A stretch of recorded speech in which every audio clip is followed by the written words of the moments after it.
Border Czar Tom Homan started working on the border in 1984, and now he says that the border is the most secure it's ever been. Well, last year, Kimberly had the chance to go to the border before it was secure. Tom's joining us from the White House, and Kimberly is getting the latest updates. So, Tom, thank you for joining us today on the Mom View. Moms for America sure appreciates you. Hey, well, thanks for inviting me. So, I want to just kind of give you a little bit of history, and also for the moms listening. I've been to the border. It was the first time was in 2007 with a gang of 14, and everything was all over the news talking about how they want to make everybody a citizen, and it was just a big conversation at the time, and a lot of the stories about what was happening at the border started to come out at that time. And I wanted to know for myself what was actually going on. So I went down to Tucson, Arizona, right on the border, Nogales, and I saw for myself, I saw the rape trees. I talked to moms on the other side of the border who were telling me that they wanted their men back. I was talking to women who had been trafficked across the border. It just story after story. I was only there 3 days. And then when the caravan of men were coming across the border in 2018, I went back and I took a caravan of moms down there, moms who could go down and talk to moms who are already there and hear the experiences that they're having. One of the things that everybody kept telling me when I said we were going to the border was be careful. They kept saying that over and over again, be careful. And I said, well, what about the moms and the families who are living down on the border all the time? And one of the things that they told me when I went down there was they don't stay here. They don't stay here. We're just a pathway now, and they're coming to a city near you. And then, of course, in the last 4 years, we have seen absolute unacceptable crime from people coming from Venezuela and other countries into communities and completely ruining those communities. So I just have to ask, you've been in this, you've seen the border, you've been in this position for a long time in various different capacities in protecting our border. What has changed? How have you seen it changed over the course of the last 20 years? Well, look, when I started back in 1984 as a Border Patrol agent. So I've been doing this for going on 41 years. When I started in Border Patrol, I would say 95% of everybody arrested was Mexicans, Mexican nationals. I mean, I was lucky if I processed 10 OTMs a year. OTM means other than Mexicans. And it's vastly changed. And what really changed um, on the Obama administration, beginning the Obama administration, uh, because they lax the rules and they found loopholes such as asylum, right? They can say a few key phrases, claim asylum, get released in the United States. Either they show them in court, don't show them in court, but 90% of them don't qualify. There's also they called onto the whole TVPRA, the Trafficking Victims Protection Act, which had a great meaning. I mean, the intention was good. Want to make sure children that were victims of trafficking were taken care of, but the cartels quickly realized that they can move children across that border and families across the border because we couldn't detain them because of various court decisions. So, between the weakness of the Obama administration on border security, coupled with Ninth Circuit court rulings, that the cartels study the law just as much as I do. They know it's coming and they take advantage where they can find loopholes. So it quickly came out of control, and we went from mostly Mexican nationals, vast majority Mexican nationals, to a vast majority of Central Americans during the Obama administration. Under the Biden administration, we saw historic numbers, at least 10.5 border encounters in the 4 years. Every year we saw a record, and they arrested people from 181 different countries. Wow. So fast forward, 1984 as an agent, 95% Mexican. Under the Biden administration, 181 countries nationals were arrested. So, like I said, I became angry the last 4 years because I woke up every day upset because we handed the Biden administration the most secure border in my lifetime, and they unsecured it on purpose. But despite of the border crisis that Biden created on purpose, as I'm speaking to you today, we had the most secure border in the history of this nation today. The data proves it. We've done even better than 45. This really actually excites me. It's why you're becoming the most my favorite man on the planet. The courage, the tenacity, the immovable strength that you have to speak truth. And nobody can deny it. You were the first person that told me, I don't even know if you remember, it was back in 2019 when they were talking about the kids being tattooed and chipped and trafficked and fake families coming through, recycling children. And I was horrified. And then I talked to several different Border Patrol agents who told me the same thing. And the more and more I looked at what was actually happening with this open border, the more I realized that the United States government, through the policies that they laxed or implemented, we became the conduit for creating an industry for the most heinous atrocities against humanity. We created that. And what you are seeing now is the change. In 2019, I thought, well, at least, we don't have to worry about the border anymore. I was thinking all the, with when COVID came and everything, that was my whole thing. At least we don't have to worry about the border anymore. And then of course along comes Biden and it becomes so much worse. So basically, I guess what's happened is when President Trump was in before and implemented building the wall and these other things, Biden came in, undid everything. President Trump came back in, and it's like even better than when he was here the last time around. Would that be a fair statement? Oh, yeah. I mean, we use a lot of the same executive orders that he did during his first administration, but we went a lot further this time. We're down, 93, 94%. But we're doing much better. I mean, like the numbers are unprecedented. I mean, if you compare it to the Biden administration, I was in a meeting this morning looking at the numbers, and for instance, on an average day under Biden, we saw over 1,800 known gotaways. Now, that's not a guess. These are images caught on video, drone traffic, sensor traffic. An average of 1,800 or more every day across the border and weren't apprehended, weren't captured, weren't fingerprinted, weren't vetted. They got away because the Border Patrol was so busy dealing with these family cases that Border Patrol wasn't on patrol. 70% of them were off patrol taking care of this overcrowding humanitarian crisis. So 1,800 gotaways a day. So You can be 1,800 a day. The gotaways, we went from 1,800 today's gotaways this morning. I looked at the number. Yep. 36 from 1,800. Holy cow. The average apprehensions day, total apprehensions got as high as 15,000 a day under Biden. Total apprehensions today, 161. So this border is more secure than it's ever been in the history of this nation right now. That is absolutely profound numbers there, right? So, and there's a word that you said, and that's known. So the 1,800 that were coming across, that was known. We have no idea how many unknown got away that we weren't able to find. And the amount of people that are in our country illegally is just absolutely insane, the amount of numbers. And then when we go in and we try to remove the criminals, the fact that we are fighting to keep known criminals and pedophiles in our country is absolutely abhorrent to me. One of the things that I recognized in 2019 is President Trump introduced a lot of solutions, but so did members of Congress.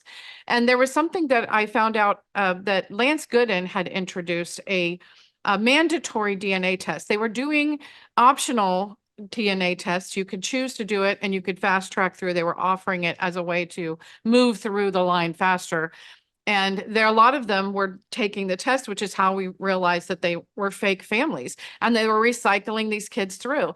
And I talked to two women who said, I was given these kids, I was supposed to watch them they said, you're the mom now, we're going to get across the border because the families coming across were getting through faster. So Lance Gooden introduced the mandatory test. If you're coming across as a family, we want to know you're actually a family and not sexually molesting children, raping women, that you actually are a family. So my question is, has this become a mandatory procedure now at the border so we can protect these kids? Yes, we changed a couple of things. First of all, the media's been pounding on me because I reopened family residential centers and we're increasing the beds now. And they said, no, here's Homan separating families again. No, family residential centers is the opposite of family separation. The reason we're doing that is a couple of reasons. Number one, it gives us an opportunity to do DNA testing, make sure that child's with a parent and not a victim of trafficking. It also let's just drill down on other factors, make sure that this child's safe, make sure that with somebody that's not a sexual predator or a trafficker. So DNA testing plus a deep dive into who this family is gives us time to make sure this child's safe. Unlike the last administration, who had over 500,000 children were smuggled in this country, and they lost track of over 300,000 of them they can't find. So we're going to fix it. Matter of fact, this morning, I looked at the numbers this morning in the Trump administration, we've already located over 7,500 of these missing children. And so we're going to find every one of them. I'm hoping the goal is to find every one of them. But yeah, DNA testing is a part of the process now. Family residential centers are coming back. They're not jails, they're not prisons. They were built specifically for families. They have child psychologists and pediatricians and family counseling, and they're actually a great place to hold a family while we make sure the family's a family. So yeah, we're making all the right steps. We're building upon the success of Trump 45 and adding more steps in Trump 47, because the numbers right now, the number of UACs in the last 24 hours, I think we're 21 coming across the border. We got 21. So that number continually slides down. We're down to 21 now. We want to get to 0. There's always going to be someone trying to get a child across the board, but now it's much more expedient. Unlike the last administration, where the Secretary of HHS was bragging how quick they release kids from custody. That's not anything to brag about. They released them from custody quickly because they didn't vet the sponsors properly. They didn't do DNA testing. They didn't go through all the things we went through. So it isn't about how fast this child gets released. It's about how safe is this child when they do release them. So we're concentrating on safety over time. I am so happy right now. You have no idea. You almost brought me to tears. Nobody's was talking about those lost kids in the last administration. They were just losing more. Did I hear you correctly that you have found 7,500 of those kids? Yeah, 7,500's already been contacted. Some were safe with family, others were not. I mean, just last night we had a 14-year-old little girl we found, 14 years old, already pregnant, living with 2 men that were trafficking her. Well, they've been arrested, they're being prosecuted, and we're caring for the 14-year-old. Not only her physical needs, but her mental needs. So, like I said from day one, some of these kids are going to be victims of trafficking. Some of these victims will be in forced labor. Some of these victims will be actually with families. So I wish they were all with families. It'd be a better story to tell, but they're not. And President Trump's committed to work as hard as we can to try to find every one of these kids and make sure they're safe. And immigration consequences can come later. Right now, it's about their physical safety and their mental capacity and how we can help them overcome the tragedies they've seen and been through. But yeah, numbers this morning just over 7,500. So have there been families that have stepped up and said that they wanted to take these children if they need homes? Have any families stepped up to do that at all? Is there a pathway for that? Yeah, we're working on that. We're working with several NGOs working on that. Most of these children, we're trying to locate their parents if they're not with a parent and get them back with their families. But again, it's just not a matter of taking a child and handing them back over. We need to make sure whoever handing them over to is either a parent, a relative, a legal guardian, or if a sponsor needs to be totally vetted. Not just a sponsor needs to be vetted. Anybody that lives in the household needs to be vetted. Right. We don't want to send them to the mother. The mother's living with some guy who's been arrested for domestic violence or has a child predator charge, or there's another youth in the house that's MS-13 gang member. So we got to vet the entire household. So we're taking the time. We're doing this right. But at the end of the day, we want to be able to say, truthfully, we've done everything we can to protect his child and get him with a rightful family or a guardian. So how does the border security personnel feel now? And do they feel confident that this is going to be maintained, or they fear a change of the guard? No, I think we're on a phone call every day at 10 a.m. with leaders of several agencies. I'm on this call every day, drilling down on numbers. And the goal is, you got the best numbers in history of this nation.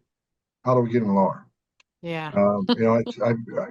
I say many times, you might saw me on the news, people always ask me, am I happy with the number of deportations? Well, I'm happy the numbers are 3 times higher than Biden on deportation, but I'm not satisfied because we could do much more.